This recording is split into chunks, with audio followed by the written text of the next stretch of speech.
The woman washed her face with massive diamonds, each worth tens of millions. The man used cash as bar snacks. This family was incredibly wealthy, but you'd never guess how they earned their fortune. Matt, the protagonist, was a struggling artist who moved with his wife Lisa to a cheap suburban villa, hoping to find some inspiration. The next day, Matt discovered a hole in the wall. He tore away the wallpaper with a few quick pulls, revealing a unique keyhole hidden underneath. He remembered an iron piece he'd previously discarded. It actually opened this door. Together with his wife, he opened the heavy iron door. As Lisa carefully prepared to enter, the lights inside began, as if signaling that none of this was simple. They called an electrician to check the house's wiring. The circuits were covered in dust like some kind of precision instrument, leaving the electrician unable to work and forcing him to leave hastily. Before departing, he warned Matt to be careful, saying the house was cursed. Matt went back and began researching. He discovered the house had been the scene of a horrific family massacre. Not wanting to worry his wife, he kept this information to himself. That night, he drank heavily in the house. In his drunken state, he mumbled that another bottle would be nice. Suddenly the lights went out, and in the blink of an eye,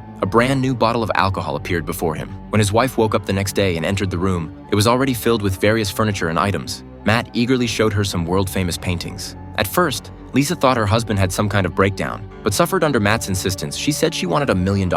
Then the lights began to dim, and immediately a pile of neatly arranged cash appeared on the floor. Although everything felt surreal, as the lights flickered on and off repeatedly, the couple carried tons of money out of the room. The house quickly filled with priceless artwork. Diamonds the size of pebbles poured down like rain. They began enjoying this luxurious lifestyle, indulging themselves completely in this intoxicating paradise. Unfortunately, the good times didn't last. After the extreme revelry came endless emptiness. Matt noticed his wife's condition and prepared a surprise for her, a baby crib. It turned out Matt wanted to have a child. Lisa was very resistant because she had tried to conceive twice before, both ending in failure. She couldn't accept this reality. The couple had a conflict over this issue, but as Lisa touched the baby crib, she seemed to have made a decision in her heart. She walked into that room and made a wish. Due to copyright restrictions, we can only show you this much of the film, titled The Room.